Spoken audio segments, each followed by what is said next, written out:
Ora, boa tarde. Boa tarde.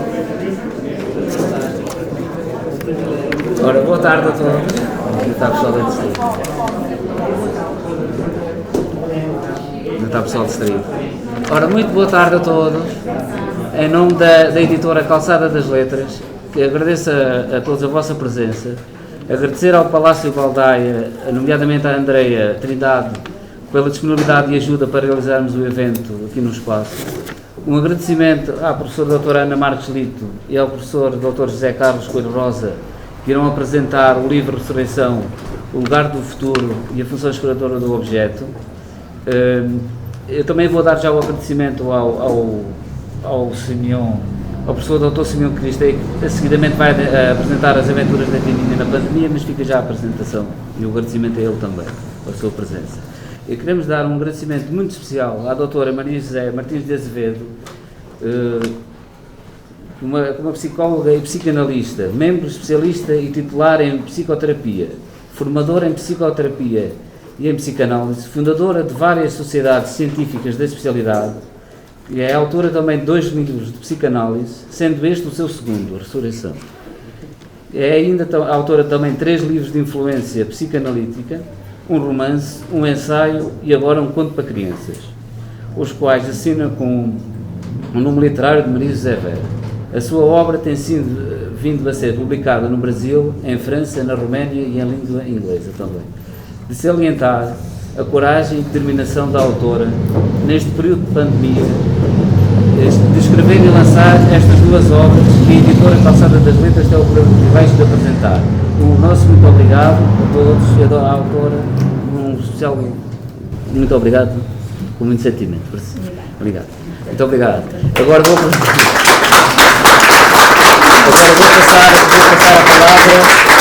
passar a palavra à autora ou à doutora? É a mim. É sim. Tá. Bem, em primeiro lugar, vou olhar aqui o som. Vou ensinar lá dentro. Quero agradecer a todos o facto de estarem aqui comigo. Sinto-me muito comovida com a presença de cada um de vós. Quando escrevo estas coisas que vou escrevendo aos fins de semana, nos dias feriados, nas férias, este livro da Ressurreição representou 3 anos de férias, sem férias, mas vou pensando nas pessoas para quem eu escrevo. E ter essas pessoas aqui presentes comigo é uma alegria, dá-me entusiasmo e justifica a minha ideia de que vale a pena. Portanto, quero-vos agradecer em primeiro lugar, também aqui ao nosso editor, ao Palácio Baldaia e muito especialmente a estes 2 amigos que aceitaram vir comentar o livro sobre a ressurreição. Portanto, agora vou-me sentar, que as pernas estão fraquinhas, mas a voz é boa. Escolhi então a doutora Ana Marques Lito, que é minha amiga e minha companheira de psicanálise, o tempo da formação em psicanálise. Foi uma sintonia, uma amizade que se estabeleceu logo desde os bancos psicanalíticos até agora, uma colaboração firme que se foi concretizando em vários projetos que fomos tendo. A professora doutora Ana Marques Lito é psicóloga, é psicanalista e é doutora em psicologia. Ela faz formação em psicanálise e também é especialista na área do casal e da família. Eu depois apresento o Dr. Coelho Rosa, mas agora vamos primeiro ouvir a doutora Ana Marques Lito, primeiro as meninas. Vai? Então vamos. Está bem assim. Muito boa tarde, muito obrigada Maria José e Zé, a minha Zé. Somos amigas desde os bancos da Escola da Psicanálise, da Escola da Pós-Graduação da Sociedade Portuguesa de Psicanálise, e é com muita alegria que estou aqui contigo hoje, neste momento em que desde sempre houve de facto esta sintonia, houve este encontro profissional, mas que rapidamente se foi tornando numa amizade Vera, como o nome dela é também. Eu vou ler porque torna-se mais claro, digamos, depois de transmitir as minhas ideias. Dei como título a este trabalho A Paixão do Analista e o Campo Emocional Intersubjetivo como espaço de cocriação de esperança. Ao apresentar esta obra da minha querida amiga Maria José, não posso deixar de pronunciar algumas das minhas reflexões prévias. É verdadeiramente uma grande alegria e honra estar aqui neste lugar, a apresentar uma obra notável, um trabalho profundo e longo que a psicanalista Maria José nos oferece. É incontornável a sua dedicação à psicanálise, à disponibilidade e cuidado com os pacientes que acolhe, bem como a sua disponibilidade para o seu processo de formação contínua, e bem assim a elaboração clínico-teórica que demonstra nas suas várias publicações científicas e na lealdade e devoção ao outro que se reflete neste livro tão vivo e dinâmico. Ao longo deste escrito, revela-se o seu princípio da teoria da técnica. Vive-se e depois compreende-se. O seu título, sendo bastante apelativo, Ressurreição, o lugar do futuro e a função esperançadora do objeto, no meu sentir, representa não só um manifesto de gratidão que a autora apresenta nesta bela e coerente publicação como uma dádiva generosa para o leitor, que acima de tudo é produto de vivências de longa e intensa viagem que realizou, com a proximidade e amizade com a pessoa e o grande psicanalista português e obra do professor Dr. Coimbra de Matos, enquanto seu professor na Faculdade de Psicologia em Lisboa, nas formações que foi realizando com ele, bem como nos encontros de supervisão e de diálogos sábios e amistosos que mantiveram, bebendo desses momentos, inspiração e conhecimento que tão bem se refletem neste trabalho metódico e profundo. Já Coimbra de Matos escreveu e homenageou o trabalho da autora no prefácio de uma outra referência científica, publicada em 2017, que recomendo vivamente, que também está aí à venda. A Oficina da Psicanálise, ensaios sobre a experiência psicanalítica em que o Coimbra de Matos escreveu. Verdade universal, para toda e qualquer terapia, a centralidade da aliança no trabalho não escapa à autora desta coletânea de artigos. Não fora ela uma investigadora atenta e uma executante hábil. Da minha leitura e releitura desta obra, apraz admirar, felicitar e agradecer e a autora a sua subjetivação clara e livre e enaltecer o grande e extenso valor científico, didático e estético do seu trabalho. Cientificamente, cede-nos o seu estudo crítico da literatura psicanalítica de diversos autores clássicos, desde Freud, Melanie Klein, Winnicott, Bion, até aos mais contemporâneos, como Meltzer, Bolas, Ogden, que sustentam e fundamentam o material exposto das vinhetas clínicas, que ilustram e oferecem ao psicoterapeuta e ao psicanalista aprendizagens não só de conceitos inovadores, como da nova relação, empoderamento, função esperançadora do objeto, ressurreição, onde transmite, em rigor e corajosamente, a experiência clínica íntima com os seus pacientes. Alerta-nos para os perigos e os riscos de determinados processos psicanalíticos e psicoterapêuticos e realça a importância do trabalho psíquico que o próprio analista deverá realizar consigo próprio, atento aos seus mitos, aos seus estereótipos, aos nós cegos, que perturbam ou enviesam a prática deste ofício impossível. Maria José transmite-nos claramente, pela sua capacidade negativa, per-elaboração, ressonância psíquica, a sua experiência clínica vivida e o modo como se desenvolve a nova relação da dupla. Para mim foi fascinante e admirável o modus operandi e a sensibilidade intuitiva e criativa que a psicanalista revelou ao longo da exposição dos vários casos clínicos, mas a última vinheta, que dá título ao livro Ressurreição, e que constitui a terceira parte desta obra, é o apogeu de um trabalho psicanalítico que demonstra bem como ocorrem os processos transferenciais e contratransferenciais num campo emocional muito adoecido.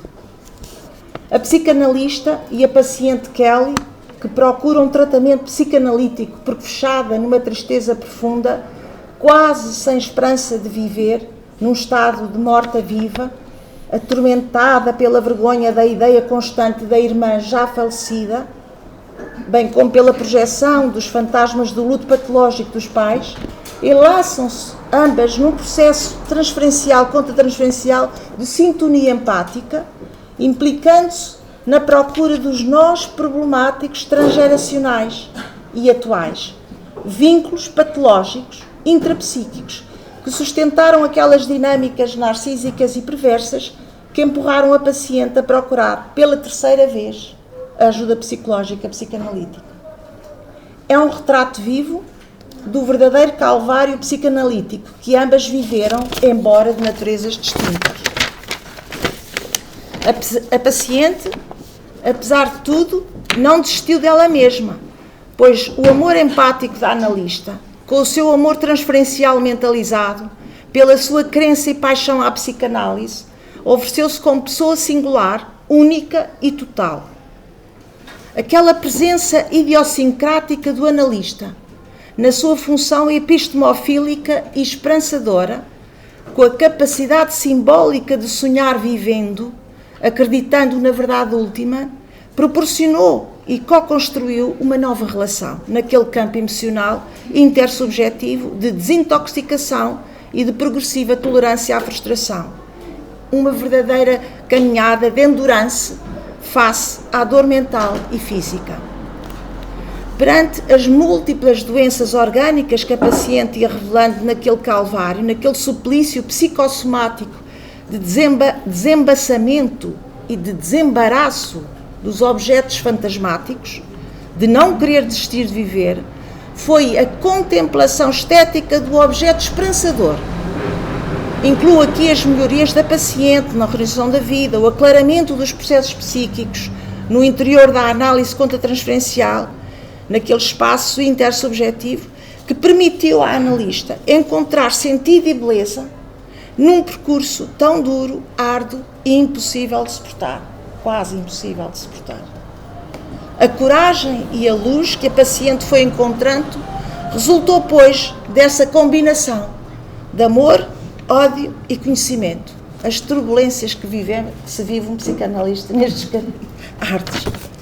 Para aqueles não clínicos que aqui presentes, gostaria de realçar que este ofício impossível, porque sempre incompleto ou insuficiente no conhecimento e na técnica, na abordagem ao paciente, no dizer de Freud, acontece quando o analista se compromete num acordo psicoterapêutico ou psicanalítico, inscrevendo nesse pedido um compromisso ético de corresponsabilidade com o empenhamento psíquico e mental do analista.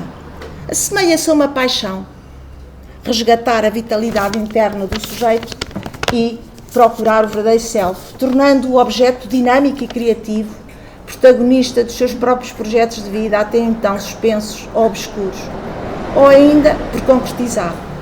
E também é a paixão do analista que provoca o esperançar novos sonhos.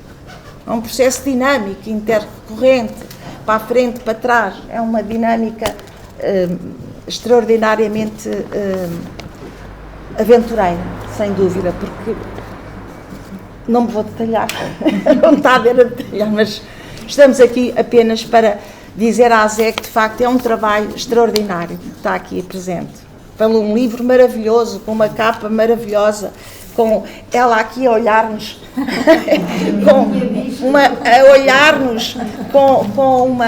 com uma tranquilidade, uma serenidade que apetece embarcar neste mundo fantástico e na sua alma.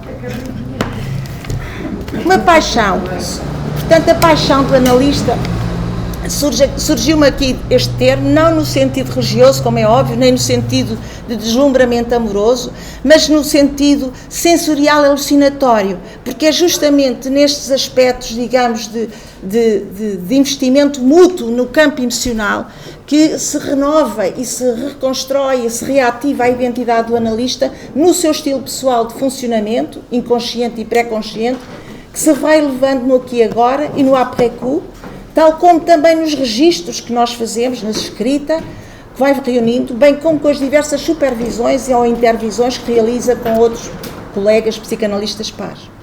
Portanto, esse espaço particular dá aso a renovações sistemáticas, a uma cocriação sistemática a partir do material clínico e das experiências que o paciente nos vai trazendo e das nossas próprias experiências.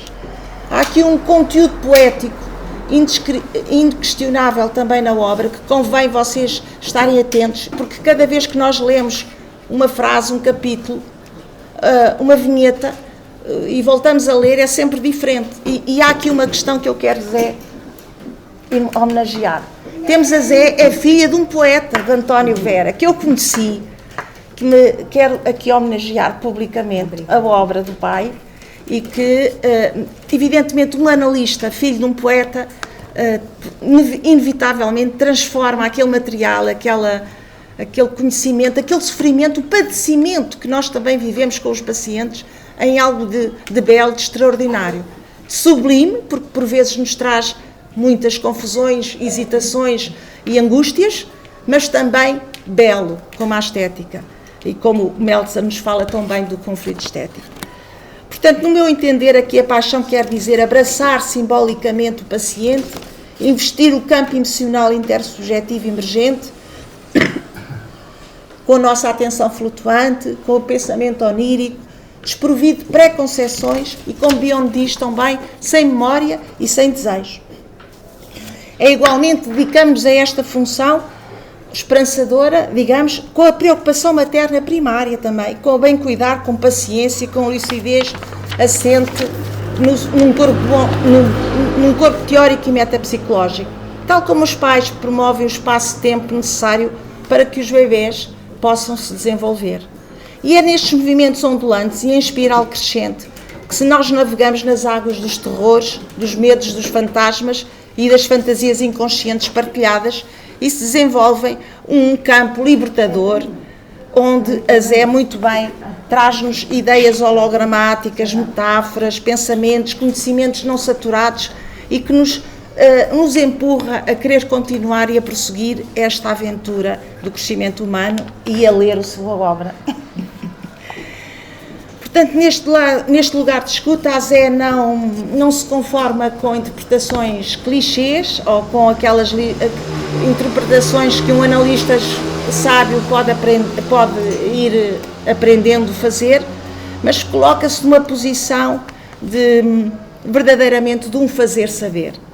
E como já anteriormente escrevi numa revista de psicanálise, eu diria que em 2004, o saber do analista resolve-se num saber analisar, oferecer-se como um ser pensante capaz de amparar, conter, introjetar, digerir e transformar no seu interior com benevolência, com a sua psique, o outro, como sujeito total e em sofrimento, quer com os seus objetos internos e externos, que connosco se comprometeu nesta busca sistemática de decifração do seu texto inconsciente. Analisar é um fazer saber e não um saber fazer. Enfim, fazer saber não se concretizará sem uma busca sistemática, permanente e interrogativa do conhecimento teórico e clínico que o progresso da psicanálise tem demonstrado e que convoca a identidade evolutiva do ser psicanalista ou psicoterapêutica, do seu espírito criativo, crítico e autónomo, em constante atenção aos velhos do Restelo e aos discursos e práticas fechados e dogmáticos. Para terminar, agradeço-te, Zé, vivamente do fundo do meu coração, a nossa amizade e reitero aqui a minha grande estima e admiração pela tua bravura e aptidão em transmitir sabedoria, que nos presenteias com uma escrita harmoniosa e consistente, pelas referências literárias e culturais, com a sua acentuada tonalidade imagética e com uma alma de psicanalística, pois a sua veia de escritora, de literata, é incontornável. Já se lançou na ficção e na literatura infantil agora. Portanto, muito obrigada, Zé, muito obrigada.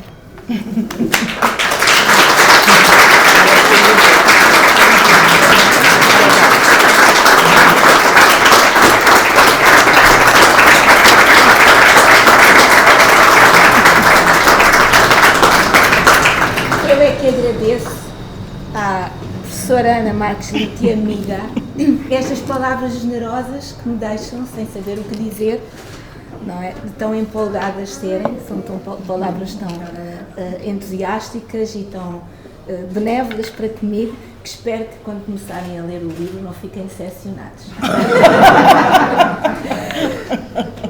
Mas, uma palavrinha agora, vou passar a palavra ao Dr. Coelho Rosa e explicar um pouco como é que a minha vida se cruzou com a do Dr. Coelho Rosa, rapidamente. Portanto, estava eu nas minhas escritas de fins de semana e de feriados, como disse há pouco, e de repente percebi que tinha escrito um livro. E de repente, quer dizer, não foi de repente, foi andando, o livro foi andando. E eu tive durante 40 anos uma amizade com o Dr. Coimbra de Matos, muito grande, que me levava a partilhar com ele os casos, no início sempre numa posição de total aprendizagem e mais para o fim numa posição mais de algumas trocas de ideias. E quando eu lhe disse que já tinha escrito não sei quantas páginas sobre certos doentes sobre os quais falávamos, uns sobre eles falávamos, outros não, que eu tinha e que ia meditando sobre eles sozinha, ele disse-me, mas porquê que não aproveita isso para qualquer coisa? E eu pensei, mas o que é que eu vou fazer com isto? Vou fazer um livro? Não faça mais qualquer coisa. E eu pensei, então porquê é que eu não aproveito este trabalho para me candidatar a titular na Sociedade Portuguesa de Psicologia Clínica, que é onde também faço formação, para além da Sociedade de Psicanálise. Aí telefonei ao Dr. Coelho Rosa, que é o nosso único titular, e perguntei-lhe, o doutor está disponível para ler isto e para me ajudar? E imediatamente o Dr. Coelho Rosa se disponibilizou e a partir daí se desenvolveu também uma amizade entre nós. É a ele então que eu passo a palavra, Dr. Coelho Rosa, psicólogo, psicanalista, formador e agora também amigo. Ora, muito obrigado. Quero começar por cumprimentar toda a assistência e agradecer à Maria José a honra que me deu em apresentar este livro. Confesso, sinceramente, fiquei surpreendido, porque não surpreendido com a morte do Dr. Coimbra de Matos, que estaria inicialmente para ser ele a apresentar comigo este livro, e infelizmente já cá não está. Infelizmente já cá não está e pensei que seria eu sozinho, porque parece que a Ana Marques Lito iria apresentar o outro livro. Exatamente. Ora bem, de modo fiquei um bocado surpreendido e depois de um tratado como fez a Ana Marques Lito, eu pouco mais tenho a acrescentar. Tudo o que poderei dizer é no fundo uma repetição do que ela disse. Mas tentarei fazer qualquer coisa que não seja tão profundo. Não tenho nada escrito, tenho uns tópicos, mas vou falar da estrutura do livro, que me parece que é importante.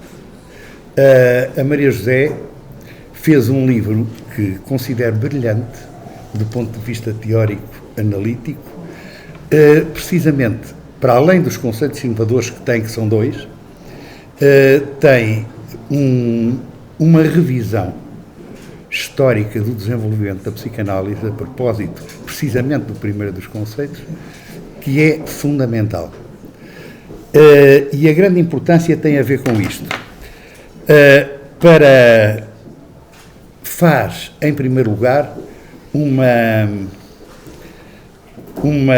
uma história do desenvolvimento, dos desenvolvimentos da psicanálise, falando, sobretudo, dos movimentos que vão desde Freud até à psicanálise contemporânea, passando, e isto aqui é muito importante, porque é uma passagem do primado da pulsão para o primado da relação, e nesta passagem vai falar do Bowlby, vai falar do Winnicott, vai falar de todos aqueles que foram os precursores da psicanálise relacional, que, como se calhar todos sabem, começa por volta de 1985 com o Stephen Mitchell. Claro que aqui há grandes influências, e a Ana já falou disso. Da última obra, nesta obra, há grandes influências, penso eu, do último livro, do penúltimo livro do Dr. Coimbra de Matos, que por acaso também fui eu a apresentar, que era A Nova Relação. Isto está muito presente em toda a obra.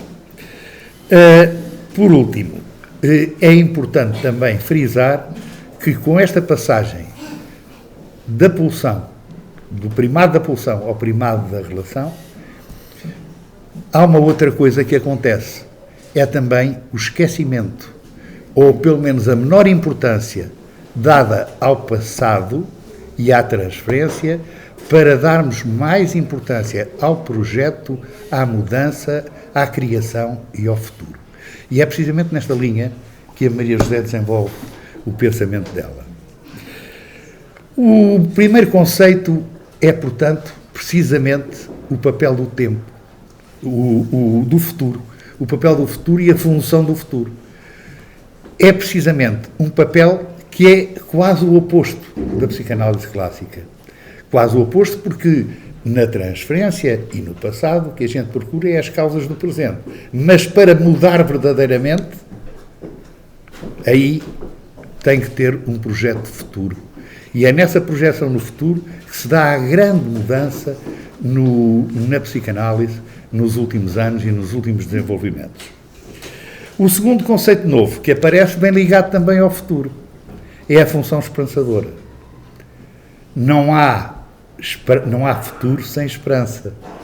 E quando nos aparece uma paciente, e outros que estão aqui, 9 vinhetas clínicas durante o texto todo, e a última, que é a 10ª, nem é uma vinheta, aquilo é a exposição de um caso clínico. Extraordinário. Essa função esperançadora do objeto é a função esperançadora do analista, que vai transmitir esperança e permitir que uma paciente, como era o caso desta última, sem esperança nenhuma, ou muito pouca, voltasse a ter esperança. São processos com muitos altos e baixos, teve muitas transferências negativas também, teve algumas positivas, algumas não, o final foi todo positivo, mas teve momentos de grande dificuldade com a paciente.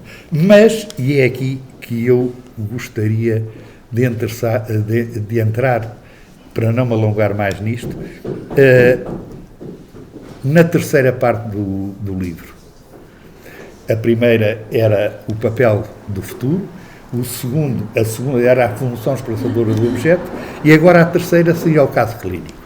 E aqui eu queria me centrar e peço licença para ler uma pequena passagem deste livro, que está aqui publicado, que é uma carta do Dr. Coimbra de Matos, não se importa? Não, por favor. Do Dr. António Coimbra de Matos à Maria José, e que diz o seguinte: Maria José, o título do livro poderá ser Ressurreição tão só. De facto, a sua paciente não teria retomado a vida se não fora o encontro consigo, a relação bionívoca agora construída. Eu quero e tu queres que a nossa relação viva enquanto necessária e criativa. Um dia virá que nos podemos soltar uma da outra. Acho importante a possibilidade de recuperação da relação com o pai. Isso é uma parte, mas isso aí deixo para vocês. Leiam depois. Acho importante a possibilidade da recuperação da relação com o pai. Ele emocionou-se no último encontro. Só interessa a psicanálise que muda a vida do paciente. Se busca apenas um autoconhecimento, é um trabalho incompleto. A ação é imprescindível, vencer o medo e desembaraçar-se da opressão. É a assunção dos direitos individuais e o fim da inibição da ação, a desconstrução dos preconceitos e a construção de conceitos lógicos e justos. Parabéns, abraço, António. Esta carta resume muito do que é o trabalho da Maria José e da forma como se posiciona em psicanálise. Este aspecto é talvez dos aspectos que mais me tocou neste livro.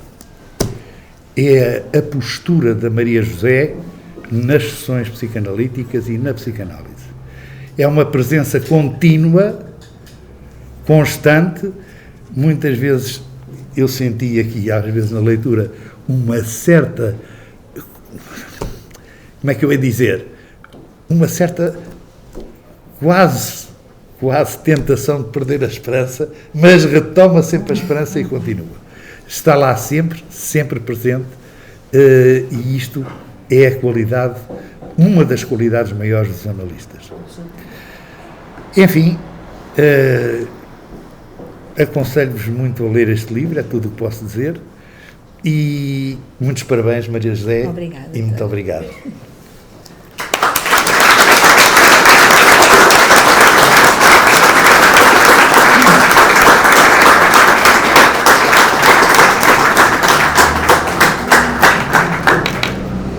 Coelho Rosa sintetizou brilhantemente o núcleo do meu pensamento. Tenho a agradecer-lhe. Nós não nos conhecíamos e de facto senti que a sua leitura e o seu apoio foram fundamentais, não só para me suportar nesta ideia de avançar com o livro, como depois de me candidatar à tal titularidade na Sociedade de Psicologia Clínica. Eu tenho aqui só 3 ou 4 frases sobre este livro, mas já não sei se hei de dizer, porque provavelmente estão cansados. Estou a olhar para vocês, leio, não leio? Leio? São 3 ou 4 frases. Portanto, este livro de facto nasceu de uma reflexão da minha prática de clínica de quase 40 anos, relativamente aos casos sem esperança, como aqui foi dito, em que a depressão, a morte psíquica era de facto aquilo que lhe podia descrever o caso que estava na minha frente. Tratavam-se de situações em que o futuro era inexistente e aquela criatividade básica que constitui uma expressão do ser humano na sua vida normal não existia. Portanto, pessoas que não tinham acesso a poderem viver a vida de uma forma criativa e livre. Tratavam-se de pacientes com pouca ou nenhuma esperança, obviamente, que me inspiraram a descrição que foi vertida neste livro. De uma forma ficcionada, precisamente para cuidar do segredo profissional, da identidade das pessoas, tive que ficcionar essa realidade, mas por forma também a manter a essência do processo, não é? Para que se possa perceber que o que acontece ali não é uma fantasia, foi uma realidade. Designei muitas vezes este sofrimento por um sofrimento somático, porque é uma dor psíquica aliada a um afundamento somático total, que pode ou não coincidir com a doença física grave, como é o caso da última ilustração a que deu o nome deste livro, da Ressurreição. Portanto, mente e soma estão unidos num laço mortal, nestes casos, onde só os reflexos do passado torturante e subjugador se vislumbram. A autenticidade da pessoa é inexistente. A expressão de si foi submetida e apagada desde o nascimento. O tratamento e a cura analíticos são proporcionados através de um movimento mais profundo que um renascimento, porque o renascimento implica que a pessoa já nasceu uma vez. E estes casos são casos em que a pessoa nunca nasceu. Estava morta, do ponto de vista psíquico. Portanto, o ser envolto na muralha do esquife, onde havia sido aprisionado, o novo sujeito, nasce para o colo da relação terapêutica analítica, nasce pela primeira vez para a psicanálise. E nesse contexto, o subtítulo deste livro evoca o papel que a dimensão do presente vai ter nestes casos, representando uma mudança de paradigma do foco da análise do presente para o passado e do passado para o presente, para o foco do presente, passado, presente, futuro. Futuro esse que é um futuro em co-construção, a partir de um presente novo vivido com o analista. O paciente recebe algo de novo, recebe algo que nunca experimentou na vida, uma atenção diferenciada, uma relação diferenciada, diferente de tudo aquilo que aconteceu no seu passado, e é com base nessa diferença que vai construindo um futuro também diferente. Será este o papel do analista ou do terapeuta, do tal novo objeto? Portanto, sem se deixar de trabalhar os eixos consagrados na psicanálise da transferência e da contratransferência, sem se deixar de trabalhar nesses eixos, trabalha-se também, e muito dedicadamente, o cuidar do paciente, o cuidar da nova relação que vai nascendo. O analista exerce uma função que apelidei de esperançadora para alcançar esse objetivo.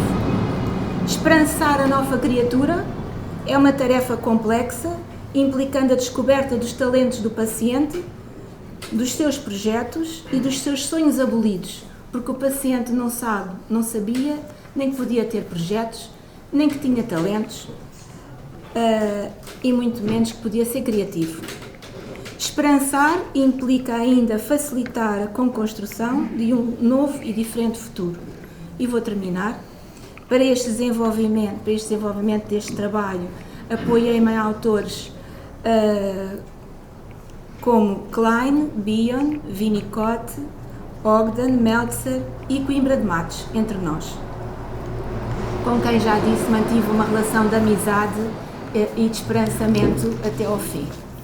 Muito obrigada a todos. Vou passar agora, rapidamente, sem interrupção, ao lançamento da Tininha.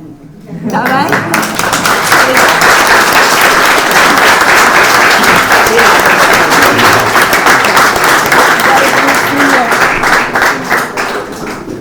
Vou chamar então o Simeon. Não é preciso.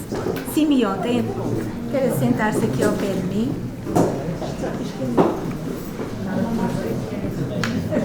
Vamos. Esta será uma apresentação mais curta.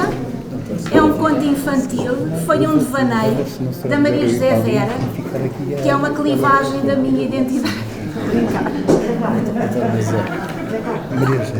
Eu sou a Azevedo e a Vera é a outra, é a contista. Bom, este devaneio encheu-me de alegria. Como é que de repente eu fiz um conto infantil, eu também não sei. Para a ilustração deste conto convidei Patrícia Melo, que não pôde estar presente hoje, e convidei o caro amigo Simeon. Já aterrou, Simeon? Simeon Doro Cristé, que é uma personalidade ímpar pela sua cultura, pelo seu humanismo, pelo seu ecletismo. Este querido amigo é autor de 4 livros, é tradutor para romeno da obra de Padre António Vieira e agora da minha também. Muito parecido com o Padre António Vieira. É membro do Centro de Literaturas e Culturas Lusófonas e Europeias da Faculdade de Letras de Lisboa, doutor em Ciências Filológicas pela Universidade Babes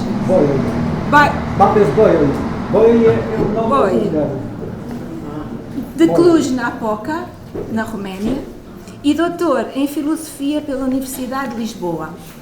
Passe então a palavra.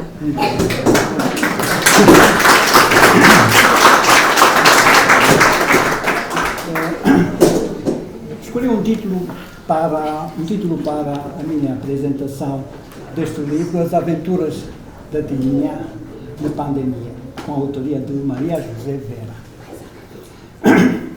O título é Facetas do Bismarck. Entre tantas crianças que a doutora analista e formadora Maria José Martins de Azevedo conhece, escolheu-me a mim para apresentar a sua recente aparição editorial assinada com o pseudônimo de Maria José Vera.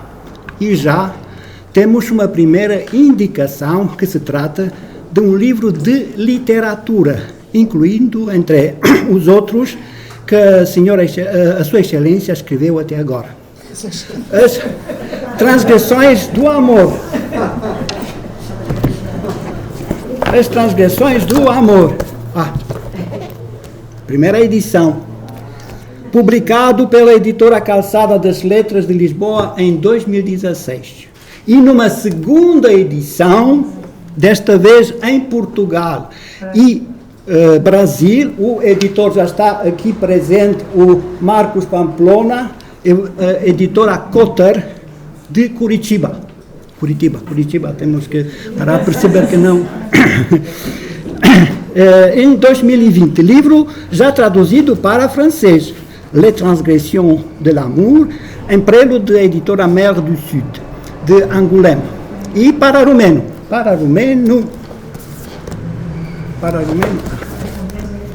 Transgressiunile Iubiri, editora Casa de Editura Dokia, de Cluj-Napoca, Romênia. Bom, outro livro de literatura é O Complexo de Lucifer. Lindíssimo livro, muito bonito. E traduzido para romeno, já publicado, não? Complexo Lui Lucifer. O romeno, já notaram, é muito perto do italiano. Nós somos irmãos, primos com os portugueses, por isso percebemos algumas coisas. Bom, o livro intitula-se simplesmente As Aventuras na Pandemia e foi publicado pela editora Calçada das Letras de Lisboa de 2021, traduzido para romeno como Aventure Letinuțe pe vremea pandemiei. Não trouxe o livro. Não faz mal. Não, só para mostrar que já está publicado em romeno também. Ok. É a mesma editora, Casa de Editura Dokia, Cluj-Napoca, 2021. Abro um parênteses necessário para esclarecer a minha atuação de hoje e entender que nada é por acaso. O meu nome é, já foi pronunciado várias vezes, Simeon Doru Cristea. Sou romeno e um dos tradutores para romeno dos livros da nossa autora. O formato do livro é clássico, popularizado durante gerações em mais de 60 anos, da bem conhecida série dos livros de literatura infantil de Martin, texto de Gilberte Delaine e ilustração Marcel Merlier, apresentada em português como Anita, pela editora Verbo de Lisboa e reeditada atualmente com o nome de Martin, pela editora 08 de Lisboa. Aqui temos uma primeira sugestão do tipo de aventura não de Anita, nem o Martin, mas de Tininha. Toda a vida é uma aventura formada por uma cadeia de aventuras, cada uma com a sua importância formadora. As aventuras da nossa heroína fixam na sua memória o momento de voltar do período de pandemia à normalidade. A saída da doença cruel que se instalou no mundo inteiro, levando cada país a tomar medidas extremas de proteção, a impor o estado de emergência com recolher obrigatório, isolamento individual e familiar, uso de máscara e distanciamento entre pessoas. E fixam na memória um momento importante, não de corte da união natural mãe e filha, mas de transformação do bebê em menina, com o desmão. A própria apresentação do livro como objeto atrai os leitores e impressiona os nossos sentidos táctil e visual, sendo um livro com ilustrações de caráter infantil, criadas por Patrícia Melo, que hoje não pode estar cá, não? Mas é uma moça muito bonita. Consegue ver, a fotografia está no livro. Lançando um convite à imaginação de todos os leitores. O formato do livro transmite-nos a mensagem de integração do livro As Aventuras da Tininha na Pandemia na tradição do livro infantil. Considero estarmos perante um começo de uma série de outros livros que vão acompanhar as aventuras da Tininha durante a sua infância, como um caminho ficcional, frutuoso, escolhido pela autora para acompanhar a infância de tantas crianças, sendo o resultado da sua longa experiência analítica na psicologia da criança, que oferece no imaginário proposto casos bem-sucedidos de psicanálise, tornando a leitura e a assistência de leitura da parte do público infantil no lugar do encontro do próprio self, não? Em procura de respostas aos problemas pessoais. Uma ideia. O título, As Aventuras da Tininha na Pandemia, contorna o nosso horizonte de espera, como costumava chamá-lo Hans Robert Jauss, o fundador da estética de recepção, com a valência da infância sugerida pelo hipocorístico Tininha, e fixa um momento histórico atual sem precedente de pandemia, na vivência individual das crianças que, sem dúvida nenhuma, marcará a vida desta geração. Estamos à espera de encontrar o mundo da criança e, como as crianças não faltam, como já vemos, o mundo feliz dos pequeninos está presente neste livro também. A pergunta, a quem está dirigido este livro? Muito honestamente, temos que dar pelo menos duas respostas. A primeira resposta visa a criança. Aquela criança sem criança que pertence a uma idade adotiva, universal, como a chama o filósofo da cultura Lucian Blaga, um outro rumeno, na sua teoria abissal do estilo sendo visto como o resultado de um processo psicológico subconsciente do inconsciente, chamado pelo filósofo rumeno de Celălalt Tărâm, o outro mundo. Na continuação de Carl Gustav Jung, a idade adotiva da infância é, na visão do filósofo rumeno, fundamental para o assim chamado por ele, o estilo menor.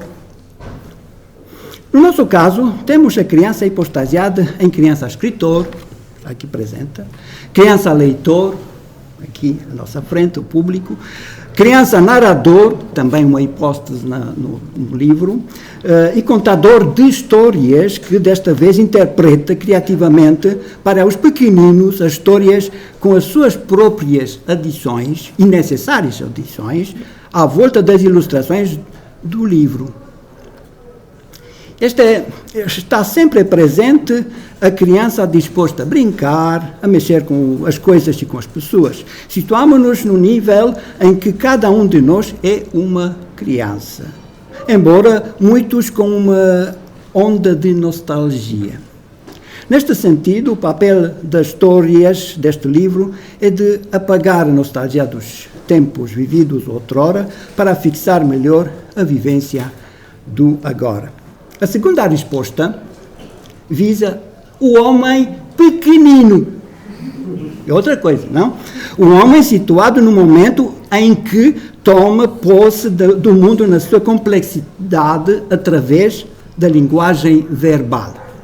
O homem pequenino que cresce com cada descoberta e criação de si mesmo, dos outros, da família, dos amigos, da sociedade e natureza. Estamos no momento de formação da personalidade, do self e da sua integração no momento da história contemporânea da humanidade. Na conjugação da afetividade com a educação tem lugar a sincronização histórica harmoniosa do ser humano. A educação e a cultura recuperam a dimensão histórica da humanidade e oferecem à criança a possibilidade de entrar no seu tempo cultural, nacional, internacional e civilizacional. Ok. Mesmo sendo um livro com crianças e sobre crianças, não fica apenas na área do livro infantil, visando, ao nível da construção psicanalítica, a criança que está em cada um de nós, a criança que fomos, somos e seremos, numa contínua configuração e enriquecimento, com novos conteúdos afetivos, volitivos, analíticos, que reconfiguram a percepção do nosso tempo, do nosso espaço, das nossas reações, o controle do nosso comportamento, uma melhor gestão do nosso bem-estar conosco e com os outros, numa tensão criada pelas exigências educacionais, comportamentais, intelectuais e sociais.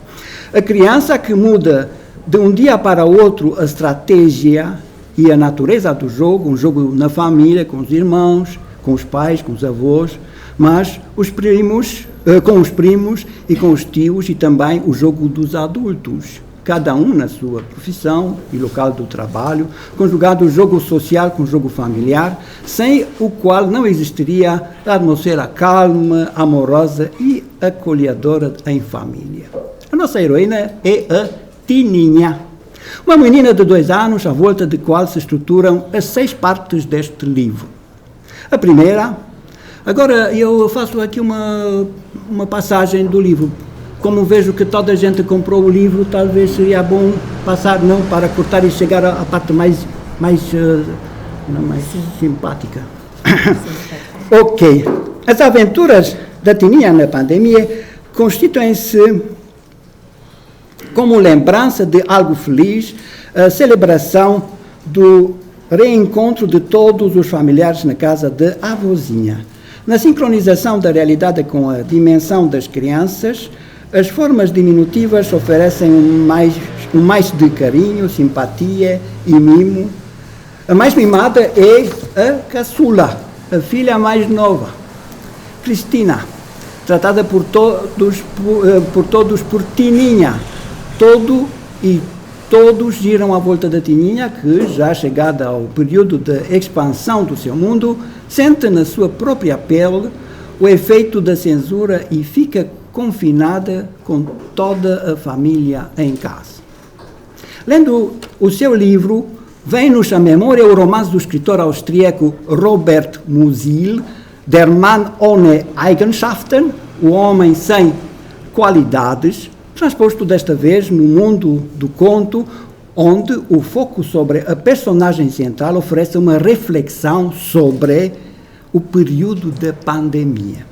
E deste modo chegamos à pandemia, que mudou completamente a vida das pessoas e da própria sociedade, a situação limite de algo que termina e algo que está a começar, segundo Klaus Schwab e Thierry Malleret, uma reiniciação econômico-social que produz uma transfiguração dos sistemas capitalistas, tecnicistas e comunistas, reconfigurando o nosso mundo. Assistimos a trocar do papel do laço afetivo, de toque, do beijo e abraço com realidades virtuais, imagináveis e mesmo inimagináveis. A realidade tangível de hic et nunc, o aqui e agora, é convertida virtualmente em online, em direto. Aquilo que todos vivemos hoje, ao nível individual, social e econômico, amplifica a ressonância da pandemia, que é um desmame. A pandemia é um desmame. Aqui temos duas facetas, por isso eu falo de duas facetas, de facetas do desmame. Econômico-social, um hiato à escala mundial, uma ruptura fundamental entre um antes e um depois. Ligando a mensagem otimista deste livro com as respostas memoráveis do rei Béranger, dadas à sua criada Juliette, na tragédia O Rei Está a Morrer, escrita por um francês nascido na Roménia e exilado, onde? Na França. Sendo francês, não? É giro, não? Porque muitas vezes, aqui em Portugal, por exemplo, os alemães que chegam cá, sentem-se em casa. Quando chegam lá, no próprio país, sentem-se estrangeiros. Por quê? Porque importa muito a vibração. E parabéns para esta vibração que ofereceram hoje, parabéns para as flores que chegaram, flores de coração, parabéns para os livros que compraram, parabéns que são pessoas muito boas, simpáticas e de bom coração. Agora volto... Então, exilado em França, fala-se sobre Eugênio Ionescu, peça representada em Lisboa no Teatro Comuna, a celebrar os seus 38 anos em 30 de abril de 2010, na encenação de João Mota e a excelente interpretação do ator Carlos Paulo. Ok. Ele, rei, pedindo à sua empregada Juliette que contasse a sua vida, recebe apenas opiniões negativas. Vivo mal, senhor. Afirmação corrigida pelo rei, que tinha apenas 1h30 de vida, a duração da peça. Não é possível viver mal. Isto é uma contradição entre os termos. Uma vez, Juliette diz, a vida não é bela. E o rei responde-lhe, mas é vida. Quando acaba ela. Uma coisa maravilhosa. E deste modo acompanha num registro metafórico, passo a passo, as queixas da sua empregada, que se lamenta que lhe doem as costas, os rins, as mãos, cada pele. E o rei afirma ser revelador e deve estar feliz que tem costas, rins, mãos e pele, assim como todos temos. Não, é uma coisa inacreditável. Por acaso eu tive Covid e quase ia ir embora, bater as botas. Mas fiquei e são coisas inacreditáveis. Muda até o António Lobo Antunes. António Lobo Antunes até mudou. A doença muda as pessoas. Produzem a ressurreição. Lamenta-se que mora no sótão. E o seu quarto não tem janela. A resposta do rei é não ter janelas, sair, procurar a luz e encontrá-la, sorrir para ela. Num outro incentivo para embelezar a vida e vivê-la como um milagre, diz-lhe 2 vezes por dia fazes o mesmo caminho e com o céu por cima podes olhá-lo 2 vezes por dia. A resposta... respiras. Nunca pensaste que respiras. Estou convencido que nunca pensaste nisso. É um milagre. Agora acabo. Que maravilha. Não. A resposta do rei, como um comentário às compras que a sua empregada fazia no mercado. Que maravilha! Tiras a carteira, pagas, recebes o troco e no mercado tens alimentos de todas as cores. Alfaces verdes, cerejas vermelhas, uvas douradas, berinjelas violetas. Tens o arco-íris inteiro. Extraordinário. inacreditável, um verdadeiro conto de fadas. Fechei a citação. Esta deve ser a chave da leitura do livro As Aventuras da Tininha na Pandemia, ao acompanhar o acontecimento do cotidiano na exemplaridade do conto, num saudável e necessário fascínio. Desejo à nossa autora uma boa continuação.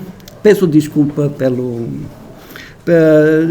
que se me alonguei e agradeço a este público maravilhoso aqui presente.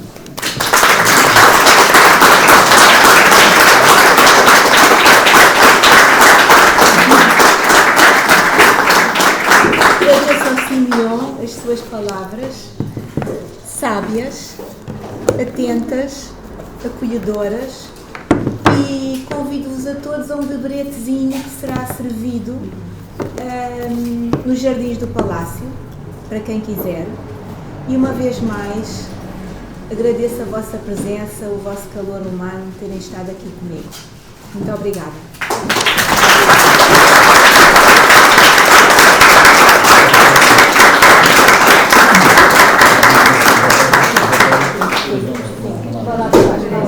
Muito obrigado a todos. Obrigada, sim. Muito obrigado. Eu agradeço.